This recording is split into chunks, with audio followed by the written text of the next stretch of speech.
अस्सलाम वालेकुम मेरी प्यारी सी यूट्यूब फैमिली, कैसे हैं आप सब लोग। मैं बिल्कुल ठीक ठाक हूँ, अल्लाह का शुक्र है जनाब। ईद पे मैं इतनी ज़्यादा बिजी थी कि दूसरे और तीसरे दिन व्लॉग अपलोड करने का बिल्कुल टाइम नहीं मिला, क्योंकि ना एडिट हुआ था और ना ही तो मुझे टाइम मिला कि मैं वॉइस ओवर करूँ। आज फ्री हुई हूँ तो मैंने सोचा कि सारे क्लिप्स ऐड करती हूँ और आज दूसरे और तीसरे दिन के ईद का व्लॉग आपके साथ शेयर करती हूँ। ये क्लिप ईद के तीसरे दिन का है और मैंने ये वाला ड्रेस पहना था। मैंने सोचा थोड़ा कंफर्टेबल भी हो जाए, क्योंकि बच्चों के साथ खेलना है। सिस्टर के घर पे थी मैं, और जब भी सिस्टर के घर पे जाती हूँ ना, तो उसके बच्चे भी चाहते हैं कि मैं उनके साथ ऐसे ही खेलूँ, क्योंकि जो बड़े दोनों बच्चे थे ना, तब मेरे बच्चे नहीं थे, तो मैं उनके साथ बिल्कुल ऐसे ही खेलती थी और तब से उनको आदत है कि मैं उनके साथ ऐसे ही खेलूँ। तो फिर अब मेरे अपने बच्चे भी हैं, तो हम लोग बिल्कुल ऐसे खेलते हैं, बिल्कुल जैसे मैं बच्चा बन जाती हूँ उनके साथ। ऐसे फिर वो ज़्यादा इंजॉय करते हैं, कोई भी एक्टिविटी करे हो तो। उसके बाद शाम के टाइम ना सब थक गए हुए थे, तो मैंने क्या किया कि सबको ये टैबलेट आईपैड थोड़ी देर दिए, ताकि घंटा एक थोड़ा सुकून हो जाए। रेहान तो खैर नहीं बैठ रहे थे, लेकिन फरहान थोड़े सुकून से बैठ गए थे। रेहान खैर तंग भी नहीं करते, अब बड़े हैं ना, तो वो और तरह की गेम्स खेलते हैं, लेकिन फरहान ने भगा भगा के थका दिया था। उसके बाद फिर रात को हम सो गए और सुबह उठते साथ जनाब ये खा रही हूँ मैं बहुत ही मज़ेदार किस्म का लच्छेदार पराठा। और ये मेरी सिस्टर बना रही हैं, क्योंकि मेरी सिस्टर के घर जब भी मैं जाती हूँ तो मैं ऐसे ही खाती पीती हूँ, क्योंकि बिल्कुल अम्मी के हाथ का टेस्ट है, मेरी बहन के हाथों में भी, और बिल्कुल बनाने का तरीका भी वही है। जैसे मेरी अम्मी ये पराठा बनाती है, बिल्कुल मेरी सिस्टर भी वैसे ही बनाती हैं, और टेस्ट भी माशाल्लाह बिल्कुल सेम है। ये मैं कहती होती हमेशा कि मेरी मायके में ईद होती है, ईद का तीसरा दिन या दूसरा दिन, तो जब मैं अपनी सिस्टर के घर जाती हूँ ना, आप यकीन करें बिल्कुल ऐसे लगता है जैसे मैं अभी अम्मी के पास बैठी हूँ और अम्मी के हाथ का सब कुछ खा रही हूँ। ऐसे प्यार करती हैं, और बल्कि पराठा बना देती है ना जब, फिर जब मैं नाश्ता करने के लिए बैठती हूँ, तो अब पराठा पूरा ख़त्म करना मेरे बस की बात नहीं होती, लेकिन जब तक वो ख़त्म नहीं होता ना, मुझे उठने नहीं देती है।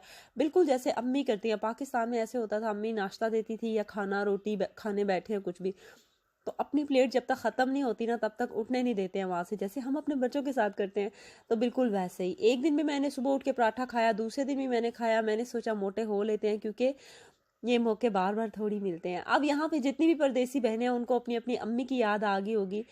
तो हाँ, बिल्कुल ऐसा ही है। अम्मियाँ तो बहुत प्यारी होती हैं ना, इतना अच्छा नाश्ता, सब कुछ प्यार, इतना सबसे बड़ी बात जो उस खाने में प्यार होता है ना, बस वो सबसे ज़्यादा सेहत देता है हमें। अच्छा, ये ईद के दूसरे दिन का क्लिप है। दूसरे दिन मेरी जो फ्रेंड है उसकी बेटी की बर्थडे भी थी, तो हमने सोचा चलो बर्थडे भी साथ ही कर लेते हैं और ईद भी इकट्ठे कर लेते हैं, क्योंकि फिर मैंने अपनी सिस्टर के जाना था, तो इसलिए मैंने सोचा कि चलो दूसरा दिन ऐसे कर लेते हैं। फिर जब मैं वापस आती तो फिर बच्ची की बर्थडे बाद में होनी थी, फिर बच्चे भी तंग होते, क्योंकि काफ़ी फ्रेंडशिप है आपस में, तो एक दूसरे की बर्थडे में जाना ज़रूरी होता है। इसलिए फिर हमने सोचा कि चलो साथ ही ईद भी हो जाएगी और साथ ही बच्ची का बर्थडे भी कर लेते हैं। ये कुछ डेकोरेशन थी जो कि हमने मिल के जल्दी में की थी। बहुत ही प्यारी डेकोरेशन थी और बहुत प्यारी लग रही थी, और बच्चे बहुत ज़्यादा खुश हो गए थे। अभी मैं आपको इनकी खुशी चेक कराती हूँ, आप चेक करें बच्चों की खुशी। आपको नज़र आ रहे हैं ना, बच्चे इतने ज़्यादा खुश हैं। अच्छा, यहाँ पे खड़े होकर ये हमेशा करते हैं, चाहे मेरे घर में बर्थडे हो या मेरी फ्रेंड के घर में हो ना, तो ये ऐसे ही करते होते हैं, birthday birthday, cake cake cake cake. इतना प्यारा लगता है ना। उसके बाद ये खाने में ये कुछ था, सालन जो है मेरी फ्रेंड ने बनाए थे, चावल रायता मैंने बनाया था, और चिकन रोस्ट मेरी फ्रेंड ने ही बनाया था। क्योंकि मैं जब घर से जाने लगी थी, सुबह ही उठी हूँ सोई हुई, तो मैंने उसे कहा कि मुझे बता दो क्या क्या बनाना है, ताकि मिलके करेंगे थोड़ा इजी हो जाएगा। तो फिर ये कि मिलके किया था तो काफ़ी इजी हो गया था। अच्छा, ये क्लिप मेरी सिस्टर के घर का है, और डिफरेंट डिफरेंट टाइम पे छोटे छोटे क्लिप मैंने बना लिए थे। जब हम खाना खाने बैठते थे, जब हम बच्चे खेल रहे होते थे, तब छोटे छोटे क्लिप मैंने बनाए थे। और ये सबसे स्पेशल टाइम है जब सारे बच्चे अपने प्रेजेंट्स खोल रहे हैं, जो मैं अपनी सिस्टर के बच्चों के लिए लेके गई हूँ और जो उन्होंने मेरे बच्चों को दिए हुए हैं। तो ये सारे बच्चे ना, इनका बेस्ट टाइम है ये, जब ये खुश हुए हुए हैं। और रेहान को सबसे ज़्यादा पसंद ये बास्केट आई थी स्वीट्स वाली, ये मेरी सिस्टर ने ऑर्डर की थी स्पेशल, और ये बहुत ही अच्छी थी, इसकी पैकिंग भी बहुत प्यारी थी, और बच्चों को सबसे ज़्यादा इसी ने खुश किया था। इतने खुश हुए थे ना ये, क्योंकि नॉर्मली टॉयज़ वगैरह सारा कुछ मिलते रहते हैं, लेकिन ये जो गिफ्ट था ना काफ़ी डिफरेंट था, तो बच्चों को काफ़ी अच्छा लगा था। ईद वगैरह पे इस तरह के प्रेजेंट्स अच्छे लगते हैं। ये नेक्स्ट मॉर्निंग है, और नेक्स्ट मॉर्निंग आपकी बहन फिर से खा रही है पराठा, और जनाब मैंने खूब पेट भर के पराठे खाए हैं। और आज मैं वापस आई हूँ, मैंने सोचा मोटा हो के ही जाना है, ऐसे मैंने वापस नहीं जाना। अच्छा, इसकी मैं रेसिपी आपको जल्दी से दे देती हूँ। है ये मेरी रेसिपी नहीं है, मैंने कभी ऐसे नहीं बनाया, मेरी अम्मी बनाती हैं और मेरी सिस्टर बनाती हैं इस स्टाइल से। सबसे पहले उन्होंने चिकन को मैरिनेट किया था, उसको मसाला लगाया था, चिकन टिक्का मसाला। उसके बाद घर में ही वो करती हैं, बनाती हैं, कलर वगैरह सब कुछ डाल के। उसके बाद उन्होंने इसको फ्राई कर लिया था। फ्राई करने के बाद इसको उन्होंने कुकर के अंदर बनाया था, और इतना कोई मज़ेदार, इतना सॉफ्ट था कि मैं आपको क्या बताऊं, अल्फाज में मैं आपको बता नहीं सकती हूँ कि ये कितना ज़्यादा मज़े का था। और बहुत अच्छा लगा था मुझे भी, बच्चों को भी बहुत पसंद आया था, मतलब सब ने काफ़ी शौक से खाया था। क्योंकि ये काफ़ी मज़े का था। साथ में फिर फ्रेंच फ्राइज़ बना लिए थे क्योंकि नाश्ते में हम लोग खा रहे थे पराठे वगैरह, तो इसलिए हमने सोचा है कि अब जो है वो रोटी नहीं खाते हैं, ये खा लेते हैं, ये ज़्यादा बेहतर रहेगा। क्योंकि खा लिए पराठे शराठे, अब ज़रा लाइट हो जाए। और काफ़ी मज़े का था, साथ में सलाद था, चटनी थी, काफ़ी मज़े की ईद की है मैंने।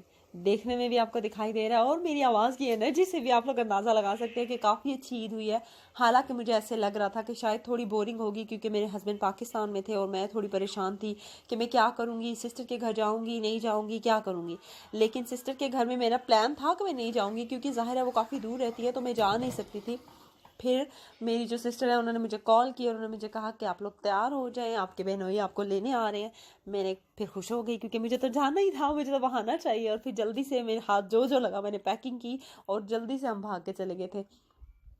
उसके बाद जनाब ये मेरी भांजी ने बनाई थी ब्राउनी, बहुत ही मज़ेदार किस्म की। वो बहुत मज़े की बेकिंग करती है और जब भी हम जाते हैं ना कुछ ना कुछ स्पेशल बनाते हैं और मुझे बहुत ज़्यादा अच्छा लगता है। और ये काफ़ी मज़े की थी, बच्चों ने भी बहुत शौक से खाई और बड़ों ने भी बहुत शौक से खाई क्योंकि मीठा तो बनता है ना, मीठे के बगैर तो मज़ा ही नहीं आता। अच्छा, एक और मज़े की बात बताती हूँ कि जर्दे की रेसिपी जो मैंने आपको ईद पे दी थी, वो जर्दा मैं तो बनाती हूँ, वो बहुत मज़े का बनता है, लेकिन मेरी सिस्टर के हाथ का क्या बात थी, मैं आपको क्या बताऊं कि वो कितने मज़े का था।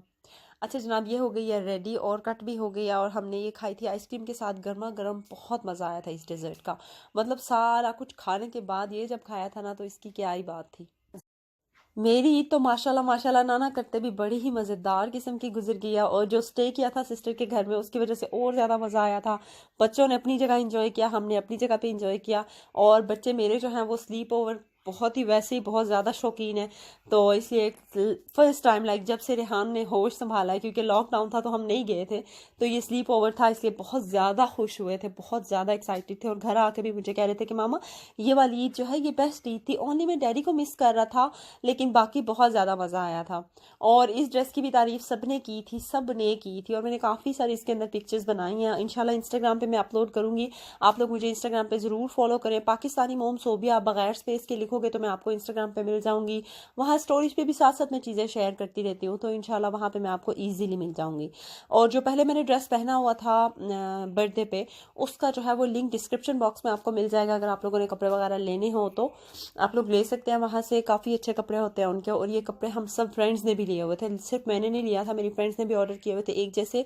इंस्टाग्राम पे मैं फेस काट के सबकी पिक्चर शेयर करूँगी, आप लोग वहाँ पे ज़रूर मुझे फॉलो कीजिएगा और देख लीजिएगा। इंशाल्लाह मैं फिर मिलूंगी नए ब्लॉग के साथ आपके साथ इंशाल्लाह। और बस यही वीडियो थी आज की। अगर आपको अच्छी लगी है तो आपको पता ही है कि आपने क्या करना है, लाइक शेयर और कमेंट। चैनल को करना है सब्सक्राइब अगर अभी तक आपने नहीं किया हुआ है तो। और कमेंट करके बताना है कि आपकी ईद कैसी गुजरी, अच्छी गुजरी, मीठी मीठी गुजरी। और मैंने तो बहुत सारे मीठे खाए हैं, मतलब मैंने एक पहले दिन ये ब्राउनी खाए थे, दूसरे दिन कुकीज़ बनाए थे मेरी भांजी ने, बहुत मज़े के। जहाँ जहाँ मुझे मौका मिला है ना वहाँ वहाँ मैंने क्लिप बनाया है। मैं ये सोच रही थी कि मैं आपके साथ ये सारा कुछ शेयर करूँ। अल्लाह हाफिज़।